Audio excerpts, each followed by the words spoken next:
अनचीच इति अचः उत्तरस्य यरो दुर्वचनम विधीयते। क्लिप्तः शब्द बन जाएगा, ये तो अभी बनाया ना क्लिप्त, और क्लिप्त यही वाला क्लिप्त पकड़ लीजिए, ठीक है। तो क्लिप्तः में अच से उत्तर यर को द्विवचन करना है।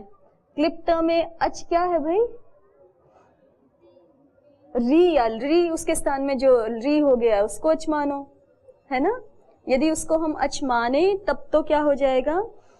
अच से उत्तर यर, पर यर में आ जाता है ना, उस यर को द्विवचनम विधीयते, द्विवचन होता है। तदपि विधीयते, विधान किया जा रहा है। तदपि अनचत्वेन स्यात्, यदि हम री को अच ना माने, यदि हम री को अच ना माने तो फिर ये द्विवचन नहीं हो सकेगा। प को द्विवचन चाहिए, ये स्थिति है ना।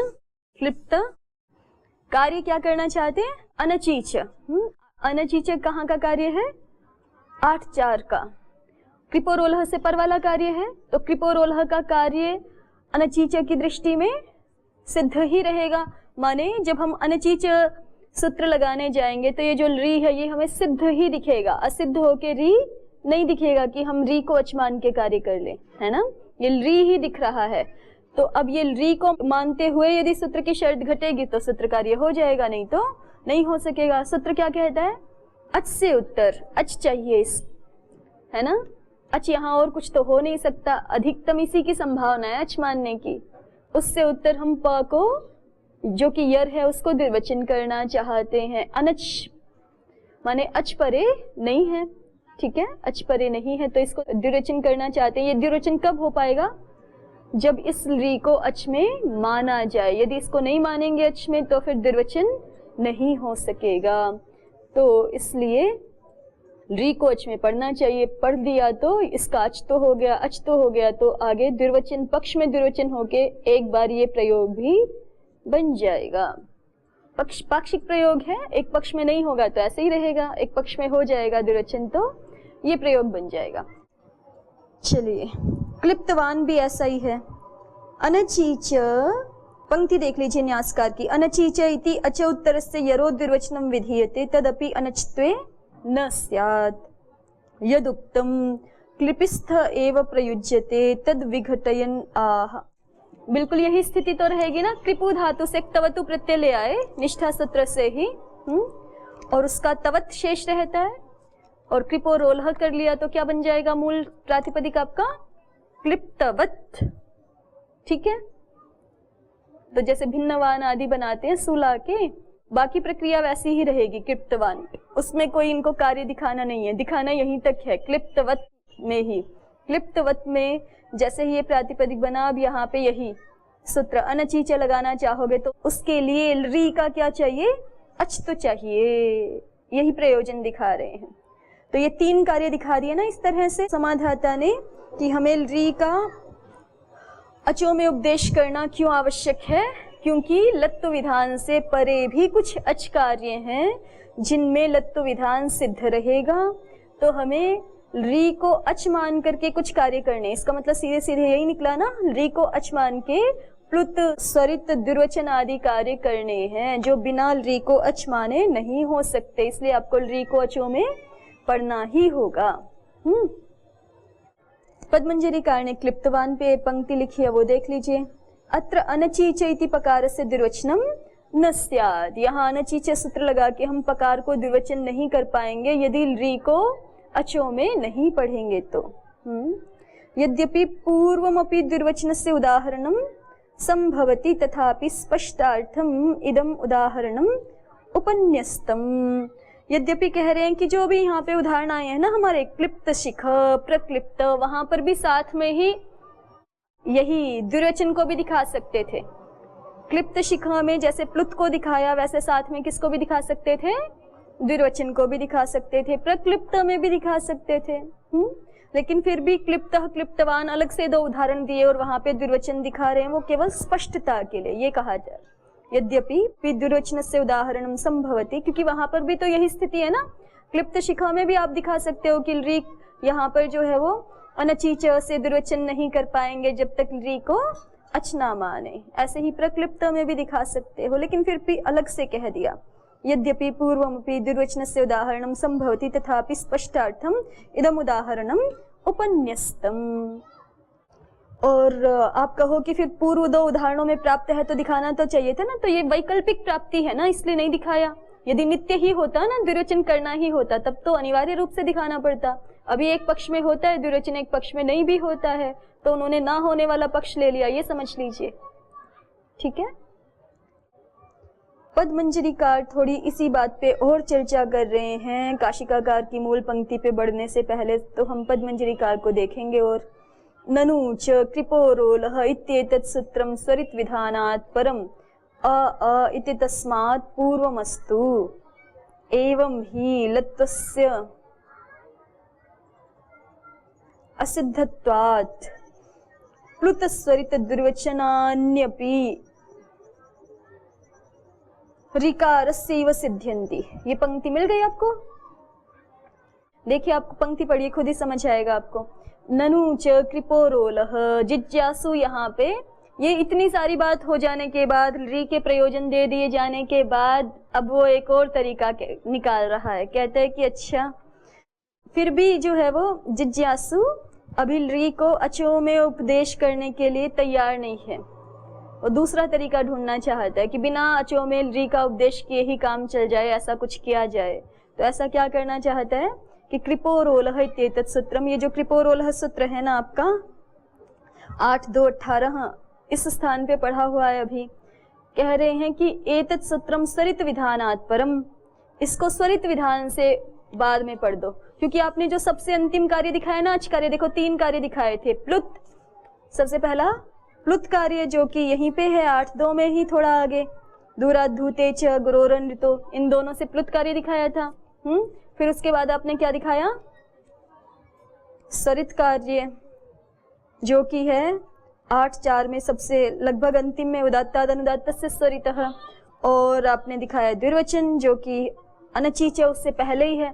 तो इन 3 कार्यों में से सबसे अंतिम कार्य क्या है? पाठ की दृष्टि से देखें तो उदात्त अनुदात्तस्य स्वरितः। जिज्ञासु एक प्रस्ताव लेके आया है कि ये कृपोरोलः सूत्र का ही स्थान बदल दो ना, री को अचो में पढ़ने की अपेक्षा। कृपोरोलः को कहाँ ले आओ? उदात्ताद अनुदात्तस्य स्वरितः, इस सूत्र के बाद ले आओ, माने अष्टध्यायी के अंतिम में ही। यहीं पे तो अंतिम में ही तो सूत्र है ना ये, तो यहाँ पे इसके बाद ले आओ और अ से पहले ले आओ कृपोरोलः को। तो यहाँ पे लाने से क्या हो जाएगा कि ये सबसे अंतिम में है, तो ये सारे पूर्व कार्य जो लत्व विधान करोगे कृपोरोलः को यहाँ पे ला करके, वो लत्व विधान उससे पूर्व वाले सारे कार्य हो गए। प्लुत, स्वरित, द्विवचन जितने भी कार्य हैं वो पूर्व वाले हो गए। तो सबकी दृष्टि में लत्व विधान सिद्ध हो जाएगा, री दिखेगा, री को ही अच मान करके कार्य कर लेंगे। री को उपदेश अचों में करने की आवश्यकता नहीं है। ठीक है ना? जिज्ञासु का प्रस्ताव ठीक है ना? देखिए, ननु च कृपोरोलः इत्येतत् सूत्रम, कि अरे भाई आप ऐसे करो, कृपोरोलः इस सूत्र को सरित विधानात् परम, सरित विधान से परे। सरित विधान कौन? उदात्ताद अनुदात्तस्य स्वरितः, ये सूत्र, इस सूत्र से बाद में पढ़ो। और अ इति तस्मात् पूर्वमस्तु, और अ से पहले। ठीक है, अ से पहले और स्वरित विधान से परे पढ़ो कहीं पर। एवं ही, उससे क्या होगा? एवं ही लत्वस्य असिद्धत्वाद, लत्वास्य, व के बाद आ की मात्रा है क्या आपकी पुस्तक में? अ की आ की? आ की तो नहीं होनी चाहिए, अकार मात्रा होनी चाहिए, ठीक कर लीजिए।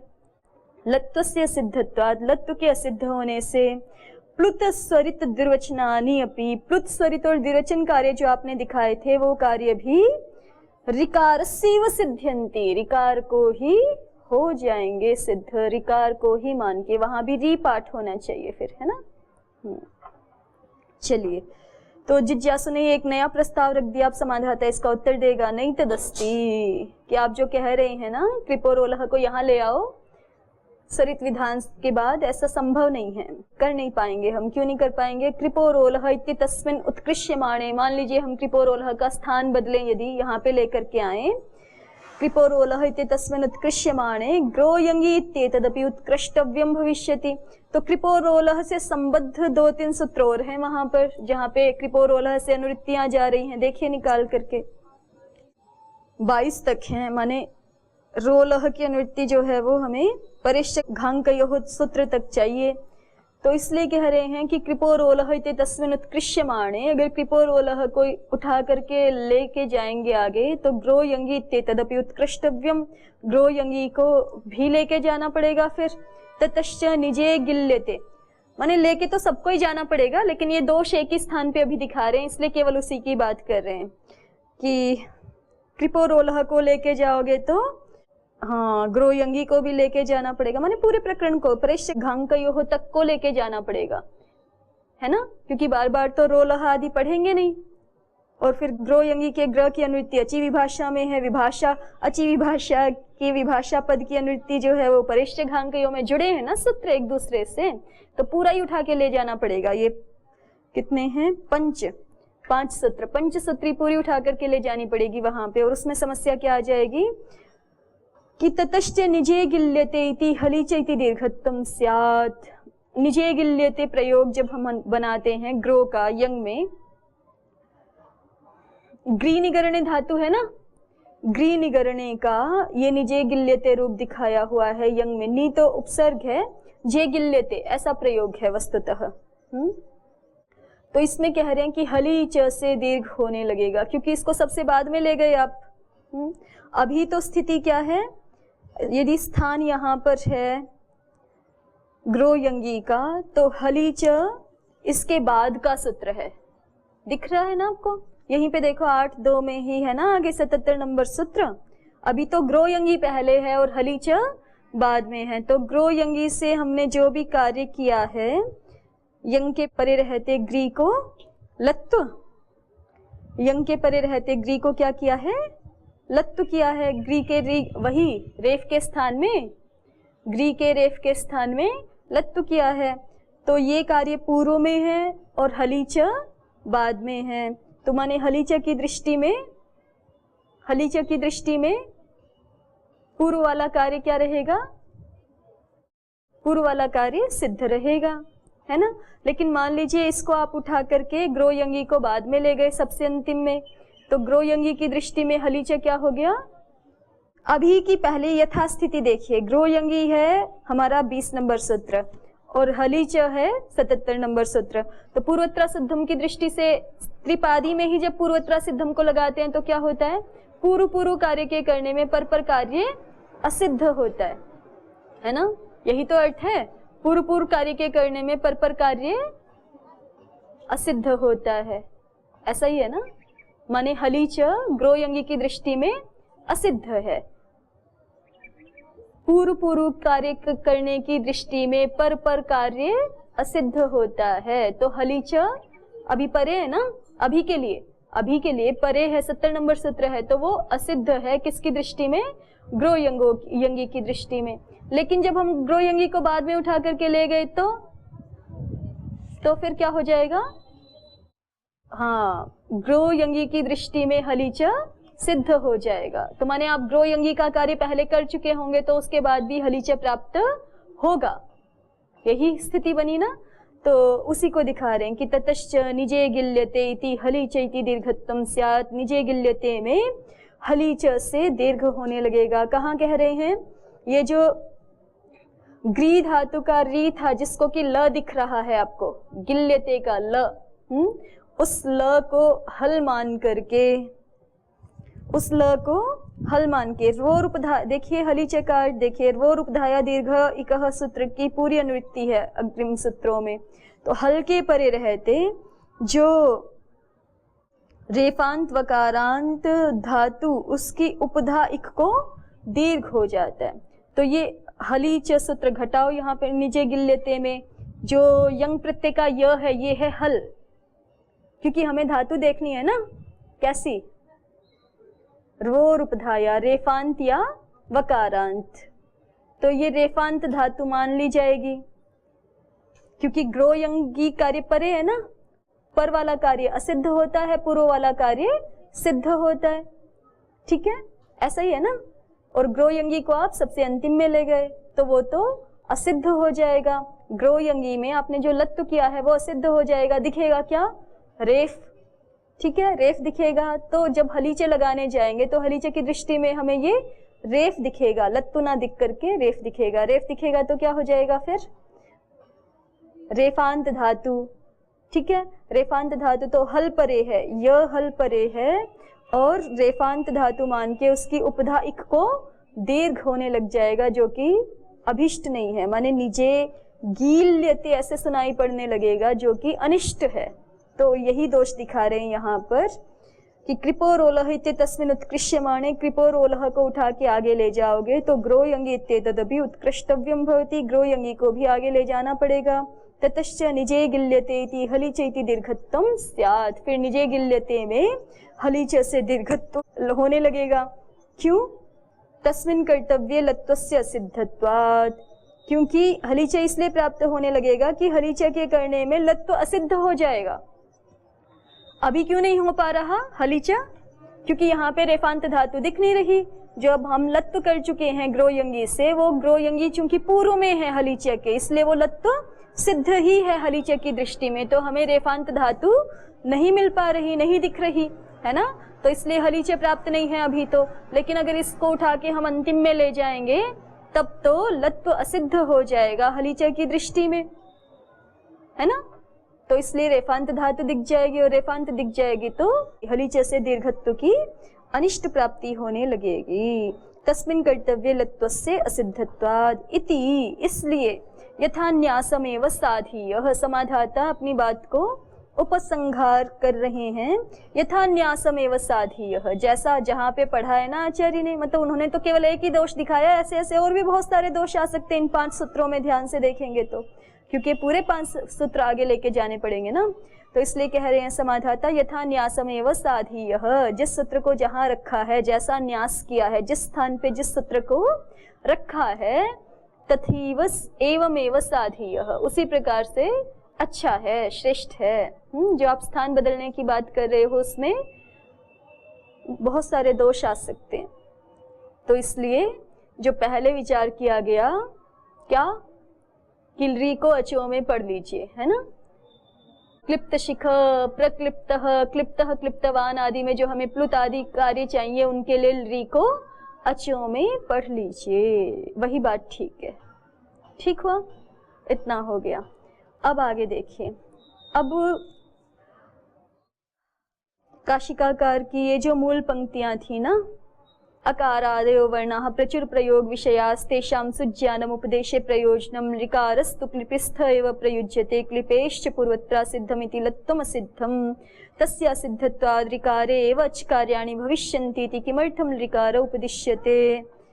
और फिर इसका उत्तर समाधाता की ओर से, लत्व विधानाद् यानि पराण्यच्कार्याणि तानि ऋकारे यथा स्युरिति, कानि पुनस्तानि प्लुतः स्वरितः दुर्वचनम, क्लिप्त शिख, प्रक्लिप्तः, क्लिप्तः, क्लिप्तवान। इसके बारे में दोनों व्याख्याकारों को जो कुछ कहना था सो हो गया। अब अग्रिम पंक्ति देखिए मूल काशिका से, यच्च अशक्तिजम असाधु शब्द रूपम तद अनुकरणस्यापि साधुत्वम इष्यते। यच्च अशक्तिजम असाधु शब्द रूपम, अब एक और प्रयोजन दे रहे हैं कि री को अचो में क्यों पढ़ना चाहिए। अभी 3 दे दिए ना, अब समाधाता और प्रयोजन दे रहे हैं आगे कि यच्च, और जो अशक्तिजम असाधु शब्द रूपम, अशक्तिजम माने किसी अशक्ति के कारण से उत्पन्न हुआ है, असाधु शब्द रूपम जो साधु शब्द रूप नहीं है, असाधु ही है, माने अपशब्द है, तद अनुकरणस्यापि साधुत्वम इष्यते। हमें शास्त्र में क्या चाहिए, उसके अनुकरण का साधुत्व चाहिए, क्योंकि वो ही न्याय्य है। जैसे कि कोई बच्चा बोल रहा है, छोटा बच्चा, हिंदी में पहले उदाहरण ले लेते हैं हम, वो रोटी को रेफ नहीं बोल पाते ना छोटे बच्चे, रोटी को लोटी ऐसे बोलते हैं, लोटी दे दो। और अब उसने बोला तो अशुद्ध बोला, क्योंकि र बोलना चाहिए था, ल बोला। लेकिन उसका जो अब 10 साल का कोई भाई है और वो ठीक बोल सकता है रोटी, फिर भी वो कहता है कि देखो मेरा छोटा, माँ को कहता है कि देखो छोटा भाई ना लोटी दे दो ऐसा कह रहा है। अब उसने जो बड़े ने बोला, 10 साल के बच्चे ने वो जो लोटी दे दो बोला, वो साधु ही माना जाएगा शब्द, क्योंकि उसने केवल अनुकरण मात्र किया है ना। उसने छोटे भाई का केवल अनुकरण किया, तो जैसे उसने बोला वैसे ही तो बोलना पड़ेगा, तभी तो अनुकरण होगा ना। तो ये जो अनुकरण वाला शब्द है लोट, जो छोटे बच्चे ने, जो 2-3 साल के बच्चे ने बोला था लोटी, वो तो अशुद्ध था, असाधु था, लेकिन इसका जो अनुकरण किया गया बड़े भैया के द्वारा वो तो क्या माना जाएगा, साधु माना जाएगा। अब उसको यदि कोई अचकार्य कराने हो तो उस, अब ये मैंने तो रेफ ल का उदाहरण दिया, यहाँ पे देंगे आपको रील री का, कि मूल में ऋतक शब्द है। देखिए आगे दे ही रहे हैं, यहीं से पढ़िए। पहले ये पंक्ति स्पष्ट हो गई ना कि कोई अशक्तिज, जैसे छोटे बच्चे की जिह्वा में अभी वो पाटव नहीं है कि वो री का भी ठीक से उच्चारण कर सके। तो यही अशक्ति है, माने जिह्वा में हमारे वर्णों का ठीक ठीक उच्चारण करने के लिए एक अभ्यास विशेष की, एक पटुत्व विशेष की आवश्यकता होती है। बार बार अभ्यास करते हैं तो फिर वो जो है, जैसे किसी उसको घिसते हैं ना उपकरण को, कहीं कहीं से उसको तराशते हैं ऐसे, तो जिह्वा से बार बार उन वर्णों का उच्चारण करते हैं तो उन वर्णों के उच्चारण में जिह्वा का पाटव हो जाता है, कुशलता हो जाती है। बिना उसके कुशलता नहीं होती। आप अलग अलग भाषाओं को भी सीखने का प्रयास करें ना तो उनमें अलग अलग ध्वनियां होती है। जब तक आप उनको बहुत बार बोल बोल करके अभ्यास नहीं करेंगे तो वो ध्वनि आती नहीं है फिर जिह्वा में, ऐसे हो जाता है। तो यच्च अशक्ति जम साधु शब्द रूपम, जो अशक्ति के कारण से कोई असाधु शब्द रूप है, तद अनुकरणस्यापि, उस असाधु शब्द के अनुकरण का भी साधुत्व इष्यते, साधुत्व चाहिए। तो तत्स्थस्यापि ऋकारस्य, अब ये जो तत्स्थस्यापि माने अनुकरण स्थस्यापि, असाधु शब्द का जो अनुकरण किया गया उसमें स्थित जो ऋकार है, तत्स्थस्यापि ऋकारस्य, उसमें स्थित ऋकार को भी अचकार्य प्रतिपत्त्यर्थम, अचकार्यों की प्राप्ति कराने के लिए। कोई कहे कि उसको अचकार्य क्यों कराना है, वो तो असाधु शब्द है ना, इसलिए प्रथम पंक्ति लिखी गई कि नहीं, वहां पे अनुकार्य भले ही असाधु शब्द था लेकिन उसका जो अनुकरण किया गया है वो उसका साधुत्व इष्यते, इष्टि वाक्य, उसका शास्त्र में हमें क्या चाहिए, साधुत्व ही चाहिए। और जब उसको साधु मान लिया तो शास्त्र कार्य प्राप्त होते, साधु शब्दों में तो शास्त्र कार्य असाधु शब्दों में तो नहीं प्राप्त होते लेकिन साधु शब्दों में तो प्राप्त होते हैं। इसलिए प्रथम पंक्ति कही गई कि तद अनुकरणस्यापि साधुत्वम इष्यते। पहले तो ये स्पष्ट कर दिया, फिर आगे कहा तत्स्थस्यापि ऋकारस्य। तत्स्थस्यापि का अर्थ स्पष्ट है क्या, हाँ, उस अशक्तिज असाधु शब्द रूप के अनुकरण में स्थित जो ऋकार, उसको भी अचकार्य प्रतिपत्त्यर्थम, अचकार्य की प्राप्ति हो जाए, इसलिए ऋकारोपदेशः क्रियते, ऋकार का उपदेश किया जा रहा है। ये समाधाते हैं, चौथा प्रयोजन दे दिया। और उसका उदाहरण आगे स्पष्ट करते हैं। ऋतकः इति प्रयोक्तव्ये शक्ति वैकल्यात् कुमारी ऋतक इति प्रयुङ्क्ते। ऋतकः बोलना चाहिए था, बच्ची छोटी है, 1.5-2 साल की है, उसने शक्ति वैकल्य के कारण से ऋतकः ऐसा बोला, ठीक है। तद अन्यो अनुकरोति, अब उसको कोई बड़ा व्यक्ति वहां पे जो उपस्थित है वो अनुकरण करके किसी दूसरे को बता रहा है, कुमारी ऋतक इत्याह, कुमारी ऋतक ऐसा बोल रही है ना, कुमारी ऋतक ऐसा बोल रही है। तो कुमारी और ऋतक, यहाँ पे हमें क्या चाहिए, इको यणची कार्य चाहिए। अब ये इको यणची जब तक नहीं हो पाएगा जब तक कि हम री को अच ना माने, ठीक है। अब यहाँ पे वैसा भी नहीं है जो आप कह रहे थे कि लिपि में एक ही में मिलता है अच और वो असिद्ध होकर री दिख जाएगा। ये तो सीधे ऋतक को ऋतक बोल रही है ना। अब आप इसको ऐसे तो दिखा नहीं सकते कि ये कृपोर और लह से लत हुआ है और असिद्ध हो जाएगा, इको यणची में री ही दिख जाएगा, ऐसे नहीं हो सकता ना। यहाँ माने जो जिज्ञासु ने पहले एक हेतु दिया था ना कि री हमें केवल कृपि में ही मिलता है, उस बात का भी खंडन कर रहे हैं कि अन्यत्र भी प्रयोगों में हमें री मिल सकता है, ठीक है। तो यहाँ पे कुमारी ऋतक इको यणची हुआ दिख रहा है ना आपको, तो इको यणची हो जाए इसके लिए भी री को अचो में पढ़ना चाहिए। इसका व्याख्याकारों की दृष्टि से हम आगे देखेंगे।